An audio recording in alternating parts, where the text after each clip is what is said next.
Hello and welcome. I would be talking about a guide of my way to play Spellweaver, one of the starting characters of Gloomhaven. So, spoiler alert, it includes some of the things you unlock later in the game, level up cards, some items, and etc. And if you wanna some novelty and experience it yourself first, I encourage you to try it out and then come back to this. So now let's go to my save file. I got Gloomhaven Prosperity level 9, and this allows me to review all the characters' cards until the max level. So yeah, let's get a new mercenary. So here's Spellweaver. So they're low health and it's not gonna improve that much, so you're mostly gonna stand behind lines. There are not too many ability cards, but there is a twist with this. So, and it's kind of tricky to play, but then you kind of need to know what you're doing with one specific card, but overall it can be pretty powerful, the character. So, Spelly Trainee, yay! So, yeah. So, yeah, let's pick anyone. You can pick whatever you want. Generally, I encourage you to pick something to unlock new characters, but we unlock them here. Okay, so now let's swap in and take a look at the cards. So we don't have many, so normally you would say oh, the character is exhausted pretty soon, but it's not the case. I'll explain in a moment. So let's take a look at level 1 cards. It's Fire Orbs. It's enchanted. It's well, you can say it's really good. Normally you start with attack 3, range 3, target 3, and it gives you experience.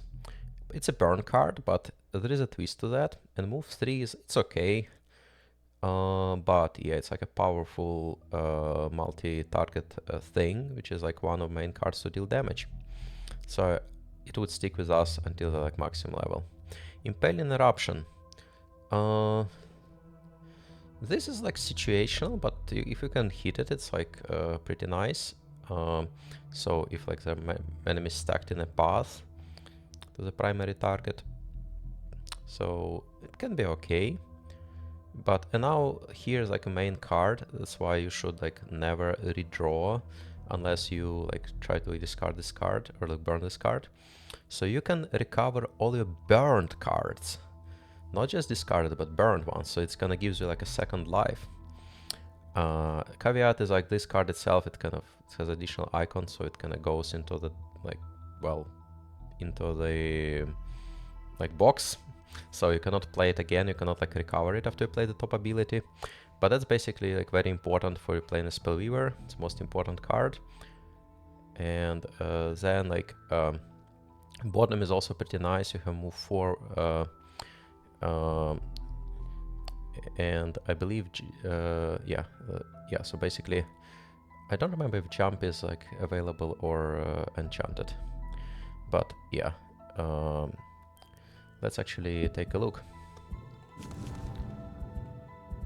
So where is it? No, it's innate, so only +1 movement is available. Okay, so let's take a look at cards. So yeah, generally you kind of play everything, then you last 2 cards you have, you pick Reviving Eater and whatever is there, and you recover all your cards and keep playing.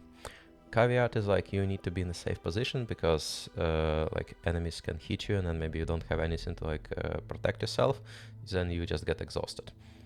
So happened to me. Okay, Freezing Nova. It's pretty nice for the top one.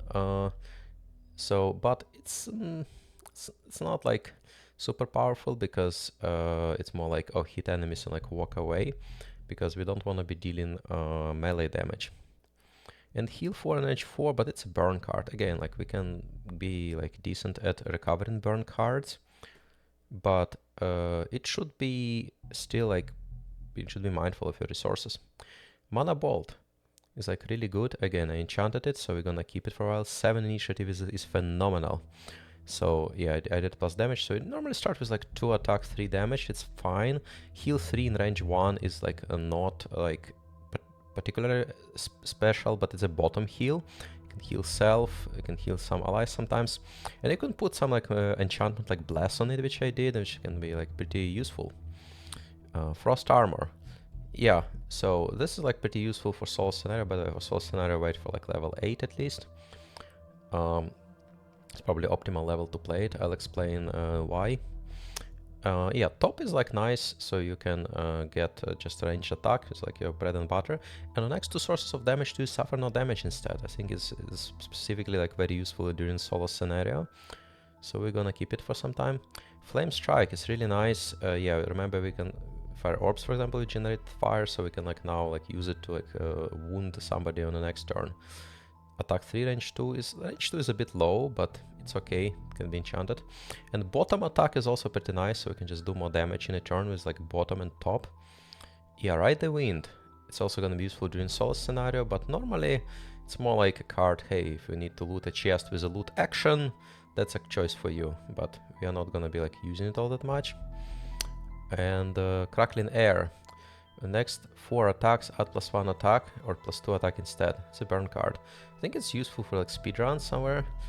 So move 3, retaliate 2 self is like, it's not particularly great. We don't want to be like taking damage in the first place. Hardened spikes. So retaliate affects self and all adjacent allies, and maybe more retaliate. It's situational, but it's a burn card, so it's not as strong. Move 3, shield to self is also like situational. We generally like, first of all, we need to generate some ice, and second, we kind of don't want to be taking damage. And air from ether. So some mystic ally seems like okay, it's just like some ranged attack, but only 2 HP. I don't know. I'm generally like, I don't think like summons are super great. Except like some like which have like really good range and like maybe some tankiness and maybe some abilities, but I haven't used this one. But reusable heal is pretty nice. So now let's see like what are other cards available during level ups. Flash and Burst. Attack 3, range 3, generate like sun. Move 4, good initiative. Icy Blast, all burn cards. Attack in the area with a model, which is like pretty good. Generate ice, yeah, that's why we're like ice we can like create. And then like heal 6 in range 2. Can be nice, but it's like all burn. And we don't want to just have our deck with all burn cards, at least I don't like to. So I'm gonna be keeping Flash and Burst. And what we can remove. So they're all kind of decent, but let's do Ride the Wind first. But remember to pick it for the solo scenario. Cold Fire. So attack in the area in range 3, just a 1, but it can be enhanced with fire and like do some stun if you have ice. And loot 2 with burn. It can be interesting, but at the same time it's like, again, you need a lot of setup. You probably need some item which generates ice, like if any. And elemental 8. So shield to affect any one ally. This is pretty strong and can affect all allies instead. It can be pretty nice too. Yeah, so we're gonna stick with that for now. So, and what we like remove is probably Freezing Nova. Next one. Okay, so Spirit of Doom, Curse, range 4, and if you have Darkness, kill 1 normal target instead. It can be good, but again, we need a reliable source to generate like darkness, which we actually like don't. So, and then heal X, affect any one ally. X is half of that ally maximum hit point value rounded down, or like a maximum hit point value instead if you have sun. So maybe Slash and Burst is actually like pretty good. And Forked Beam. I just used Forked Beam just for the general versatile to target attack and good movement and good initiative. But Spirit of Doom can be like pretty nice too.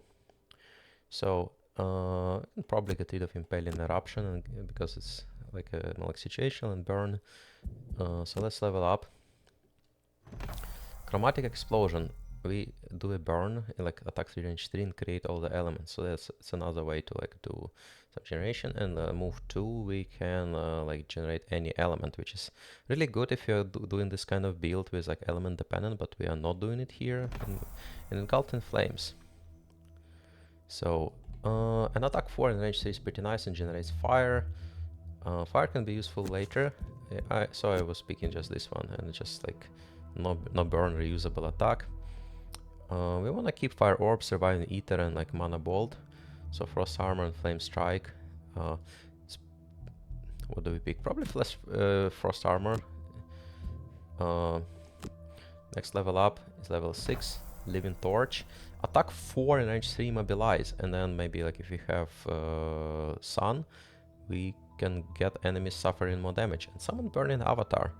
It's like attack 2 generates fire in some range attack, but only 2 HP, but has like a thing on death.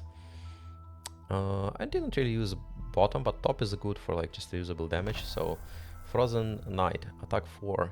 It's pretty good, but it's again a burn card, and like a move 3 with, we don't really have a good way to generate this like darkness. So it's like situational, but move 3 is not bad. So I prefer like Living Torch because I can like sustain more like damage and recover it. But this like intense burn card builds can still be good. So let's level up. Okay. Twin Restoration, recover up to 2 of your burned cards. Yes, I think we kind of like read that and we want that.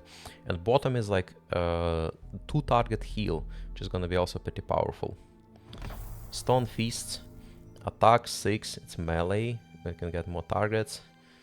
Move 3, shield oneself. It's more like from melee build, but we don't really need it. Yeah, Twin Restoration wins. Remember, we can also pick some cards from like before. So here we actually, like, I think we want to keep Flash and Burst and get rid of Elemental Aid. We don't have that many cards, so like, and these are just like really powerful. So let's level up. Level 8. Zephyr Wings, yeah, so we need this move with jump for the solo scenario and loot. You may not loot more than 4 gold piles or treasure tiles with this action though. So it's can be powerful, but limited. But still, like, we're just gonna keep it. And then Cold Front. It's also more like situational, range 2, but pretty strong. And yeah, Cold Front is really good, but optimizing for solo scenario, we pick Zephyr Wings. We're actually not gonna pick it just yet for like our regular build. And Black Hole for level 9. So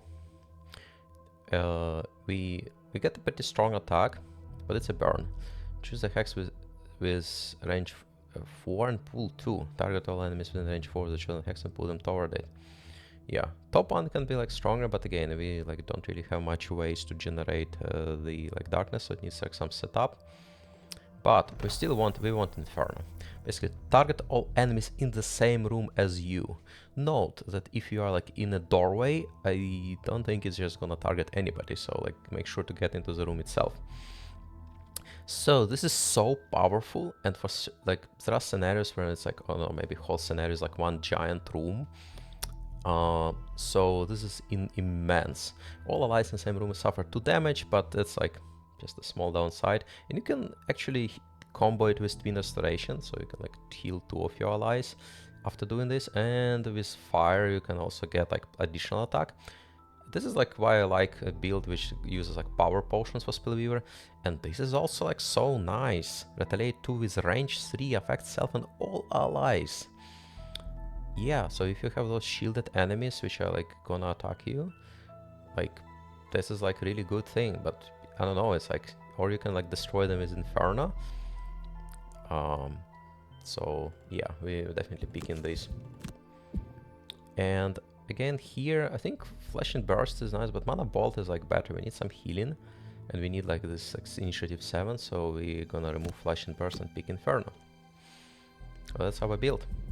Know that Twin Restoration and like burning card during a short rest, technically now you can like burn Reviving Ether, or like maybe if you like try to burn Twin Restoration, you can suffer 1 damage. If you burn Reviving Ether, you can recover it later, but it seems like pretty risky, so I didn't really like think of doing that. So if I just burn Twin Restoration, still burn it, I don't want to burn Reviving Ether.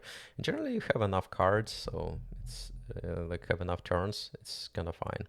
Let's take a look here. So yeah, she doesn't have any like ignore negative scenario effects, but have like a lot of these additional cards. So first I'm gonna do consistency. So remove these -1 cards. And I like this, for example, I like this stun. It's like really good when you occasionally get it. +1 cards is nice, but I think like this is more powerful. Immobilize, curse, all of this is really good. But here I would, again, I prefer more consistency, so I'd actually like start with these. And maybe somewhere here you can like just remove zeros.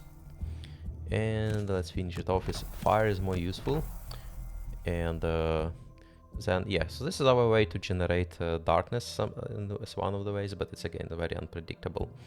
So I prefer just to do like damage. And yeah, let's just do this.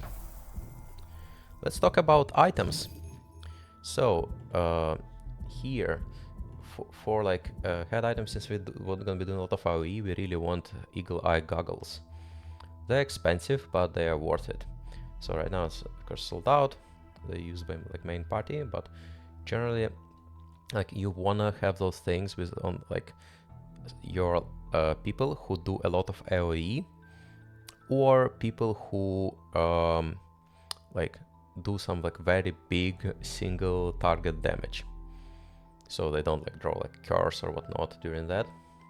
So this is like a really good item. So, and then here we're gonna go with healing potions. I like pretty much always get like minor healing potion, and like when it's unlocked, major healing potion, and power potions. Yeah, so major power potion +2 attack to entire attack action, and minor power potion +1, the budget version. But it can cost like 10 initially, so it's pretty affordable. And then like once we get level 9, we can get like one more.